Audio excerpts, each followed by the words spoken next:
travaille sur les inondations. Et en gros, on essaie de comprendre où se produisent les phénomènes, pourquoi, comment est-ce qu'elles apparaissent, quels sont les risques induits sur les sociétés.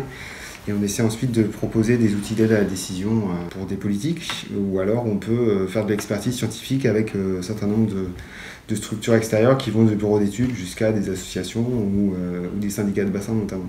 La géomorphologie, c'est l'étude des formes et des processus, et en tout cas de la dynamique induite par ces processus. Donc, moi, je travaille sur des inondations, surtout des inondations rapides, où il y a une part de processus qui est liée à la fois à du ruissellement, à de l'érosion, à de l'apport de matériaux.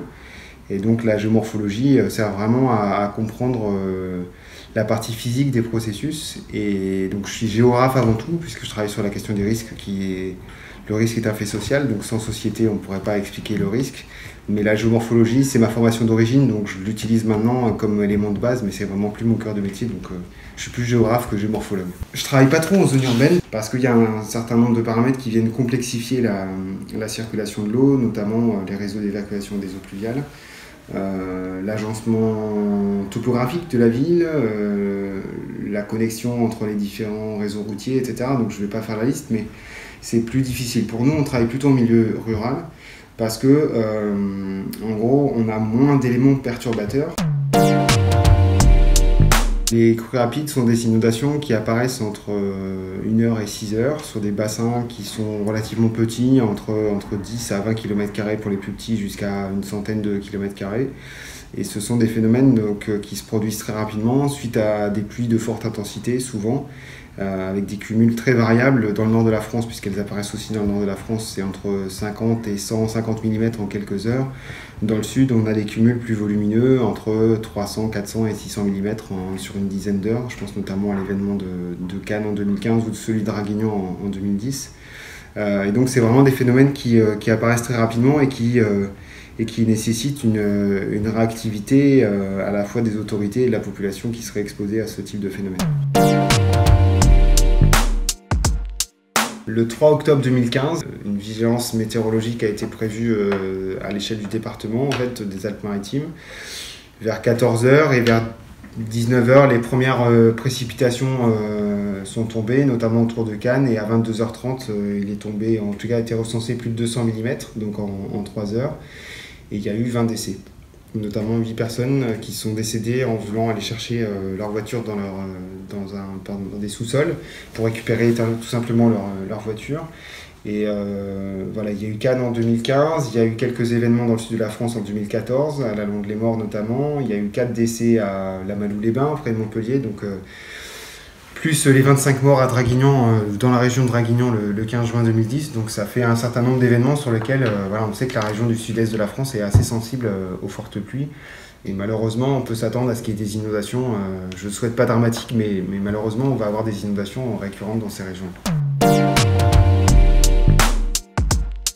En France, il y a un système de vigilance qui existe principalement sur des cours d'eau principaux, qu'on appelle le Vigicru, qui est piloté par le ministère de l'Environnement depuis 2006. Et actuellement, en 2018, un système de vigilance est déployé sur près de 4000 bassins qui font plus de 100 km², justement pour faire face à des crues rapides. Le principal enjeu, c'est que la vigilance actuelle sur les grands cours d'eau, elle se base sur des capteurs qui envoient en temps réel les hauteurs d'eau et les relevés des stations de mesure. Le système Vigicru Flash, qui est ce système en train d'être mis en place sur les crues rapides, se base lui sur des modèles. Donc il n'y a pas besoin de capteurs, mais en tout cas ça va permettre d'améliorer la prévision sur ces bassins-là.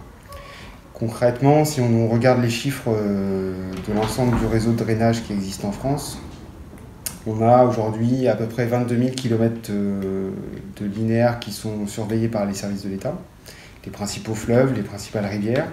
Ensuite, on a justement ces bassins qui font l'objet d'une modélisation. Mais en gros, il y a quand même entre 60 et 70 000 km de cours d'eau qui restent non surveillés par les services de l'État pour différentes raisons, parce qu'un équipement ça coûte cher, parce que les enjeux sont moins importants. Donc il y a un certain nombre de bassins qui sont très sensibles à ce type de phénomène. Donc là on sait les cartographier, les localiser. Ce qu'on ne sait pas, c'est la temporalité du phénomène, c'est à quel moment un phénomène pluvieux va générer une crue rapide ou au contraire va générer un peu de ruissellement qui ne nécessite pas une mise en vigilance, voire même une mise en alerte de la part des services de l'État en direction de la population qui est la cible visée et concernée par ces événements. Donc on a des outils qui existent aujourd'hui. La seule interrogation qu'on a, c'est d'anticiper précisément l'intensité des précipitations aux échelles locales. Le facteur de déclenchement, ce sont les précipitations de forte intensité, mais on a des seuils qui sont parfois assez variables et qui, pour un épisode, vont générer une pluie rapide, pour une autre, du ruissellement ou de l'érosion très localisée. Dans tous les cas, le facteur de déclenchement, ce sont les précipitations de forte intensité. Et par contre, ensuite, on a un certain nombre de facteurs qu'on appelle de prédisposition, que sont la morphologie du bassin versant, la concentration des réseaux hydrographiques, la nature des sols, la géologie, l'occupation du sol, l'utilisation du sol. Donc il y a un ensemble de paramètres qui en fait vont permettre soit de réguler ou d'accentuer le volume de précipitations qui tombe. Quand vous dites l'occupation ou l'utilisation des sols, là il y a un impact d'une activité humaine. Et alors il y a un impact d'une activité humaine. Ce qu'on appelle nous occupation du sol, c'est l'état de surface à un moment donné. L'utilisation, c'est ce qui en est fait par l'homme et la société en général. On peut inclure les rotations culturales par exemple, ou même une parcelle de maïs. Selon l'état de développement de la couverture végétale, on peut soit avoir une parcelle de maïs qui va... le maïs va être bien développé, donc il va protéger du ruissellement. Par contre, si le sol est mis à nu, il est très sensible au ruissellement. Donc tout est vraiment une question de seuil, d'effet de ce qu'on appelle des effets d'échelle. Dans une situation, on peut avoir des valeurs qui sont un peu critiques, mais s'il ne pleut pas, finalement, on n'a pas d'inondation, donc ça passe. Et puis dans un autre cas, on peut avoir des valeurs critiques qui, justement, si la pluie va activer le système et donc ensuite générer une inondation. Le nombre d'habitants aujourd'hui potentiellement exposés à des inondations, il est très important en France. Il est plus important qu'il ne l'a été, pourquoi ? Il est de plus en plus important parce qu'il y a un certain nombre de documents réglementaires type le PPR, plan de prévention du risque d'inondation, qui est arrivé trop tard, qui même lorsqu'il existe peut parfois être remis en cause devant les tribunaux administratifs. Un certain nombre de maires voient ce document-là comme une contrainte à l'urbanisation, alors même que le maire est responsable de la sécurité sur son propre territoire, via son pouvoir de police, administrative notamment. Donc aujourd'hui, les chiffres sont assez inquiétants. Il y a 9 millions d'habitants qui habitent en zone potentiellement inondable en France. Est-ce que quand même, on peut imaginer que les élus, les décisionnaires, interdisent toute construction en zone déclarée inondable? Non, je pense que l'interdiction totale, elle n'est pas possible. Pour différentes raisons. La première, c'est qu'un maire doit, en tout cas, il essaye de maintenir une attractivité sur son territoire. Donc ça passe par la construction ou les nouvelles constructions d'habitations, de lotissements. Et ça peut malheureusement se faire au détriment de zones qui sont potentiellement inondables. Après, ces zones potentiellement inondables, justement, elles sont perçues comme potentiellement inondables. Et donc, très souvent, les maires, en tout cas, sont les critiqués. Mais ils estiment que le risque peut arriver, mais qu'il arrivera peut-être dans une dizaine ou dans une vingtaine d'années. Alors même que d'un point de vue, pour nous, d'un point de vue scientifique, ça c'est dérangeant, c'est qu'en fait une crue décennale, c'est une crue qui a une chance sur 10 de survenir tous les ans, et pas une crue qui survient tous les 10 ans. Si on revient à nouveau sur l'événement de Cannes en 2015, il y a une bataille en fait qui est toujours d'actualité, avec des procès qui sont toujours en cours. Mais en fait, on se rend compte que le plan de prévention du risque inondation, donc il a pour objectif de limiter toute nouvelle urbanisation en zone à risque, notamment en zone d'aléa fort, les zones rouges. Mais pour maintenir ou pour faire appliquer ce plan de prévention du risque, c'est souvent une négociation en amont qui a été faite avec la mairie. Donc ça veut dire que par rapport à un territoire qui est potentiellement inondable, souvent on a une partie du territoire qui a été laissée comme étant potentiellement constructible, même si elle est inondable, parce que c'était un moyen de négociation entre les autorités, notamment les élus locaux, et la préfecture. En gros, pour les services, notamment préfectoraux, il vaut mieux qu'un document, même imparfait, soit appliqué, parce que du coup, ça va bloquer potentiellement l'urbanisation, alors que s'il n'y a aucun document qui existe, l'urbanisation se poursuit toujours. L'événement de Cannes en 2015 a montré que parfois, chacun se renvoyait la balle. Le maire pouvant dire par exemple sur un territoire, regardez, ma zone effectivement elle a été déclassée, on est passé du rouge au bleu, donc je peux la construire. C'est le document qui est validé par les services de l'État, mais les services de l'État n'ont pas eu d'autre choix que de négocier et d'assouplir la réglementation. Donc c'est vraiment un jeu politique en gros où chacun se renvoie la balle. Donc le chiffre que je disais tout à l'heure, il est important, 9 millions d'habitants. Alors les inondations ne toucheront pas les 9 millions d'habitants ensemble, heureusement. Mais par contre, il y a un certain nombre de territoires qui sont potentiellement concernés et je ne souhaite pas, mais je pense qu'il y a un certain nombre de blessés ou de victimes qui pourraient être observés encore dans les années à venir, notamment parce qu'on est aussi sur des questions de changement climatique et dans le sud de la France, il y a une chose qui est assez simple, en tout cas qui ressort bien des différents modèles. Il y a une tendance à l'abaissement du cumul pluviométrique annuel, du total de précipitations, en gros, qui tombe sur une année. Donc pour Avignon, on risque de passer de 750 mm par an à quasiment 700, donc il y a une baisse significative. Mais par contre, ce qui est aussi notable, c'est qu'on a une baisse à l'échelle annuelle, mais une intensification des phénomènes pluvieux. C'est-à-dire qu'on aura moins de jours pluvieux, mais qui seront plus intenses. Donc s'ils sont plus intenses, potentiellement des inondations rapides seront plus violentes. Et ça, c'est ce qu'on observe quand même sur les tendances actuelles et ce qui fait craindre du coup une sensibilité très forte du territoire pour les années 2025, 2030, 2035. Donc en tant que géographe, c'est aussi intéressant pour nous de proposer des solutions ou d'essayer en tout cas d'apporter des outils, des diagnostics de façon à proposer ensuite aux élus ou au pouvoir public certaines solutions, certaines pistes pour essayer de réaménager le territoire et limiter du coup le risque d'inondation. Comme ça fait une quinzaine d'années que je travaille sur la question, j'ai longtemps, beaucoup même travaillé dans le domaine de ce qu'on appelle de la prévention. La prévention, ça sert à prévenir la population, le terme est important, c'est pas de la prévision qui sert à prévoir. La prévention pour nous, c'est essayer de faire en sorte d'anticiper, d'informer la population qui un jour serait exposée à ces situations-là. Donc dans le domaine de la prévention, j'ai travaillé à la fois sur le cadre réglementaire, il y a un certain nombre de documents qui existent, que ce soit le plan de prévention des risques d'inondation qui est le plus connu ou le document d'information communale sur les risques majeurs à l'échelle communale. L'idée, c'est de voir comment sont faits les documents. Dans le cadre du PPR, est-ce que les obligations du zonage sont respectées par la population? Sinon, pourquoi, etc. Quelles sont les interactions avec les autres documents tels que le PLU, qui est le plan local d'urbanisme. Sur le DICRIM, comment ce document est diffusé à la population? Est-ce qu'il est renouvelé? Est-ce qu'il est lu, compris par la population qui est censée l'avoir lu? Dans le cadre de la prévention, effectivement, on a, nous, notre approche qui est de voir quelles sont les incidences sur le territoire de ces documents. Est-ce qu'il y a des changements de pratique? Est-ce qu'il y a des comportements qui sont plus adaptés quand on a lu le document ou quand on ne l'a pas lu? Et donc, on a notre spécificité en tant que discipline géographique, mais par contre, évidemment, on est au carrefour de plusieurs autres disciplines. Donc, dans ce cadre-là, on va aussi bien travailler avec des sociologues que des psychologues de l'environnement. Je pense à notamment des collègues de Nîmes, avec qui on travaille depuis 4-5 ans sur ces questions-là. Les questions d'appropriation, de compréhension, de réception de l'information. On peut aussi travailler avec une discipline qui s'appelle information-communication, qui vise à travailler sur les publics et à savoir quels publics sont plus ou moins sensibles à un mot, à une phrase, à un symbole. Vous avez ces informations-là aujourd'hui ? On commence à avoir quelques récurrences grâce à ce travail interdisciplinaire. Nos résultats nous amènent à voir que justement il y a un rôle dans la diffusion du message et surtout les comportements qui sont indiqués en amont d'une crise ne sont pas du tout les mêmes que pendant une crise parce qu'en fait on a un décalage de ce qu'on appelle la compétence comportementale.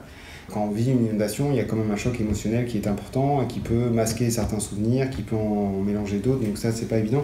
Donc c'est pour ça que les travaux avec nos collègues psychologues ou sociologues sont importants. On peut tous déclarer et dire qu'on est conscient, au courant des consignes de sécurité à appliquer en cas de risque. Mais lorsque ce phénomène-là se produit, on a des biais cognitifs, perceptifs qui vont rendre plus difficile la prise de décision. On peut par exemple savoir qu'en cas de séisme, il faut se mettre sous la table, mais lorsque le phénomène se produit réellement, on est incapable de bouger parce qu'on est soit on est accaparé par la situation, soit on ne la comprend pas, soit on est indécis. Donc souvent l'indécision conduit à une inaction, alors même qu'en amont d'un événement, on peut déclarer qu'on va faire tel ou tel comportement, adopter en tout cas tel ou tel comportement. On n'a aucune prétention à proposer, à avoir trouvé les solutions. Par contre, contrairement à un document d'information qui est vu comme une contrainte réglementaire ou à des documents qui parfois sont peut-être mal construits ou en tout cas on n'a pas les bons outils pour cibler les bons publics, on essaie de faire des choses différentes. On a notamment l'année dernière fait une bande dessinée. Et donc là c'est un travail collectif aussi. mais c'est surtout un travail avec une association qui s'appelle Vinklink, qui est très engagée sur des campagnes de sensibilisation. Et puis on a fait appel à un dessinateur qui travaille pour Vinklink et qui habite dans le sud de la France et qui connaît un peu ces inondations rapides, notamment celle qui était survenue à Cannes en 2015. Donc on a eu cette idée de la BD. Et aujourd'hui on est à 12 000 vues sur les réseaux sociaux, puisque c'est aussi le moyen de communication qui est utilisé. Je sais qu'un certain nombre de collègues ou un certain nombre d'associations ont demandé à pouvoir faire parler de cette BD, puisque en gros on s'est dit qu'on n'allait pas la vendre, donc on voulait faire une bande dessinée gratuite et on est plutôt content du coup de voir que c'est réutilisé. Et ça c'est l'idée voilà, sur l'alerte et les confusions régulières en France entre vigilance et alerte. Alors ça c'est le sujet sur lequel je travaille maintenant depuis 2-3 ans. La vigilance elle dépend du ministère de l'Environnement et c'est une caractérisation de l'événement à venir dans les 6 à 24 heures, donc c'est pour se préparer, ou en tout cas pour informer la population. Alors que l'alerte, c'est pas du tout la même chose. L'alerte, c'est une situation d'urgence, elle dépend du ministère de l'Intérieur. Les autorités et les services de l'État sont les seuls acteurs compétents à diffuser l'alerte, que la population globalement connaît par le système de sirène, d'où cette petite analogie avec la fameuse sirène qui alerte. Mais ce système-là est imparfait, il est obsolète, il est en pleine modernisation, puisque actuellement les sirènes en gros sont déclenchées manuellement par chaque maire ou par chaque entité. Donc il y a un gros projet qui est lancé là, qui s'appelle SAIP, Système d'alerte et d'information à la population, qui est financé par les services de l'État, qui devrait être opérationnel en 2022, donc on est bien sur des choses concrètes. Et l'idée c'est d'harmoniser l'ensemble des sirènes qui existent. Il y a à peu près 4500 sirènes en France, et de créer un système unique où en gros, à l'échelle départementale, dans une commune ou sur plusieurs départements, on pourrait déclencher la sirène à distance, mais avec un signal unique envoyé par toutes les sirènes. Ça permet de couvrir un territoire important. On sait que les sirènes actuelles ont une portée sonore, en tout cas de 2 à 3 km. Tout le monde peut entendre l'alerte, ou en tout cas une bonne partie de la population. Mais par contre, on ne sait pas à quoi ça renvoie, quelles sont les consignes attendues de la part des autorités notamment, quel est le risque en cours. Et donc on travaille en parallèle évidemment avec les réseaux sociaux et les applications smartphones qui peuvent être des outils complémentaires en cas d'alerte. Donc voilà, l'idée de cette BD c'était de repréciser vraiment les distinctions entre ces deux termes-là. Puisque pour finir aussi, l'alerte est binaire, il n'y a pas d'hésitation, soit on appuie sur le bouton, soit on n'appuie pas sur le bouton.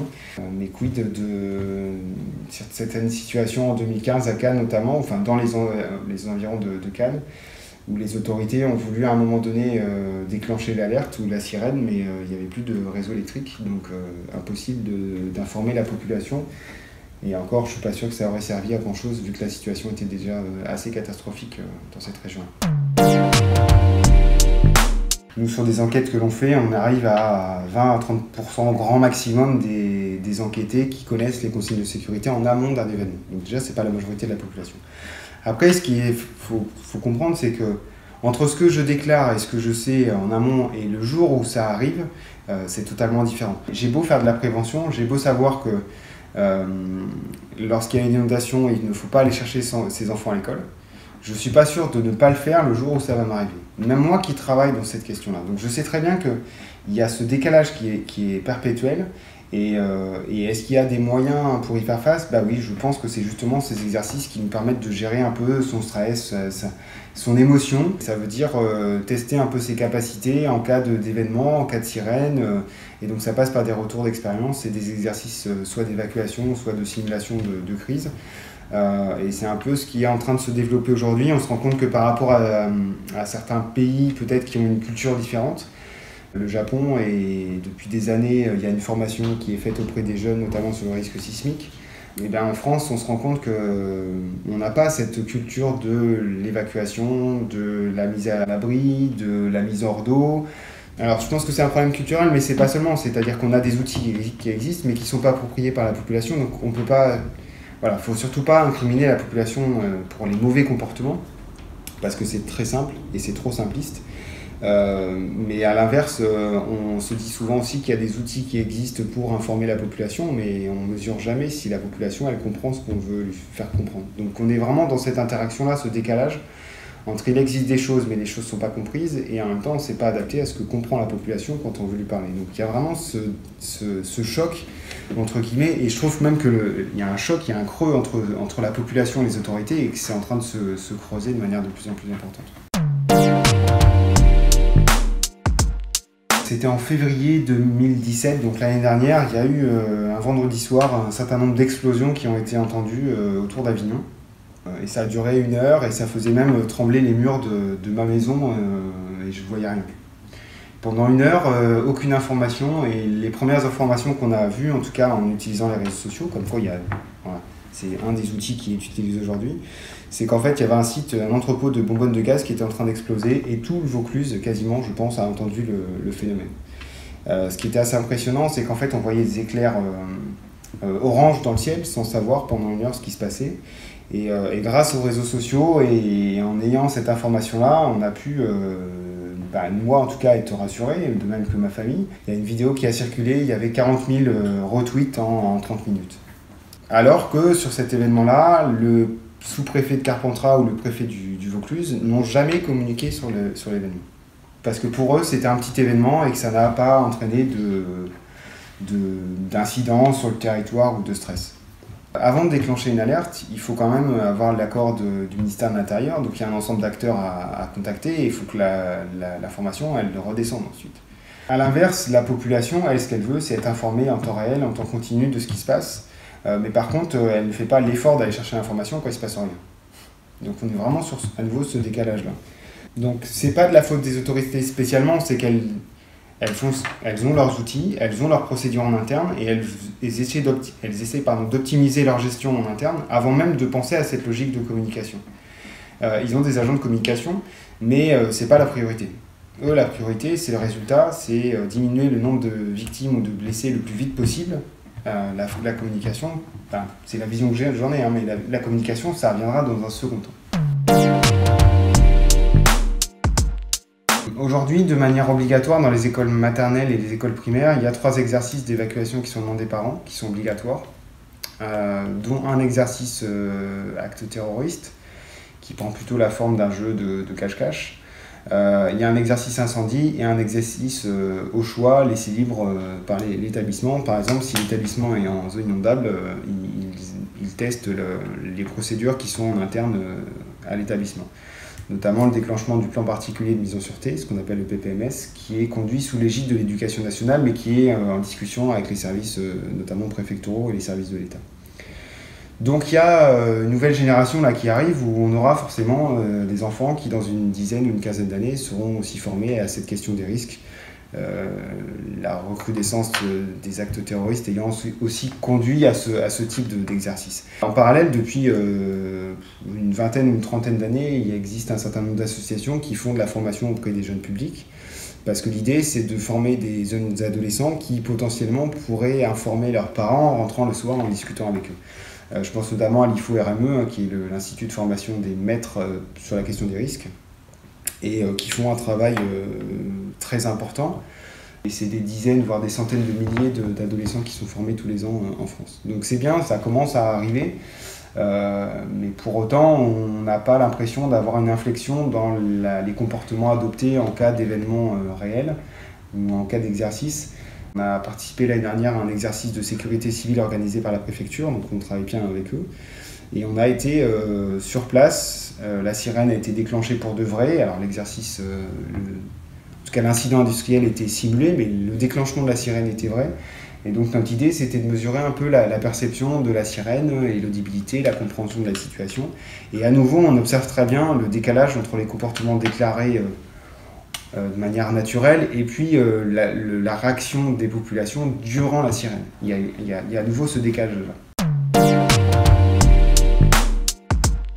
Pour l'instant, on a essayé différents protocoles exploratoires, notamment dans des petites communes. Il y a peut-être une cohésion sociale qui est un peu plus forte, plus facile. Alors, elle est plus petite en termes de nombre. Il y a moins d'habitants dans les communes rurales. Mais il y a une cohésion sociale qui est plus marquée, entre guillemets, qu'une ville avec beaucoup de mixité sociale, ce qui est toujours bien, mais pas évident à gérer. On a organisé des ateliers pour impliquer la population qui a notamment vécu des inondations et qui était amenée à se projeter aux horizons 2030. C'est notamment le travail d'une doctorante, qui est maintenant docteur, qui a fini sa thèse l'année dernière, qui s'appelle Béatrice Gisclard et qui est psychologue de formation, voire même designer, et qui a fait une thèse en géographie. Donc on voit bien le carrefour pluridisciplinaire. Et donc elle a mis en place, avec des collègues à elle et une association de designers, elle a mis en place un atelier pour faire jouer les habitants qui avaient déjà été touchés par l'inondation, et en disant, voilà, si l'inondation se reproduit en 2030, qu'est-ce que vous feriez? Et en fait, ce qui est intéressant, c'est qu'on se rend compte qu'il y a déjà une expertise locale de la part de cet habitant et qu'il faut juste la valoriser. Donc c'est pas en arrivant avec nos gros sabots, entre guillemets, en disant voilà, il y a ce document-là, il faut faire ci, il faut faire ça. C'est plutôt en repartant de l'individu, du citoyen, en essayant de valoriser, de comprendre ce qu'il a vécu, de valoriser son expertise pour ensuite l'utiliser au profit des autres. Et donc c'est ce qu'on appelle l'innovation sociale, c'est lorsqu'une innovation est appropriée par une population à l'échelle locale et qu'elle en tire bénéfice pour changer ses pratiques, changer de posture. Donc on est plutôt sur ces approches-là. Même si la critique qui nous est faite et qui est légitime, c'est que ça prend du temps et qu'il faut être présent sur les territoires. Ce qui est intéressant pour les étudiants, c'est qu'on les amène à sortir déjà des murs de l'université, à être impliqués sur des thématiques d'actualité. Il y a des enjeux importants. Après, ici, la question des risques, il n'y a pas de master spécialisé sur la question des risques. Ce qui existe, par exemple, pas très loin d'ici, à Montpellier, à Marseille, ou même à Paris ou à Lyon, il y a des formations spécialisées. Donc, moi, l'intérêt que je vois, c'est vraiment ce lien entre la formation, l'enseignement, les éléments de base, et puis nos travaux de recherche sur lesquels on se pose plein de questions, on essaie d'apporter des réponses opérationnelles ou un peu plus scientifiques, pour qu'ils sentent un peu le rôle que l'on a et le recul finalement que l'on peut avoir sur un certain nombre de choses qu'on aborde en cours, d'abord sous un aspect très peut-être formel, et puis après on gratte un peu et on leur montre qu'il ne faut pas se baser uniquement sur ce qu'ils voient ou sur ce qu'ils comprennent au départ. Il faut toujours se questionner et ça marche plutôt bien parce que du coup ils ressortent peut-être avec un recul sur les problématiques environnementales et sociétales d'aujourd'hui et ils trouvent assez facilement du travail à la sortie du master. Parce qu'en gros, ce qui est recherché, c'est justement un peu cet esprit. Il y a des compétences techniques et scientifiques, mais nos partenaires cherchent aussi un peu à avoir des étudiants qui sont force d'innovation et de créativité, et puis du recul sur tel ou tel événement.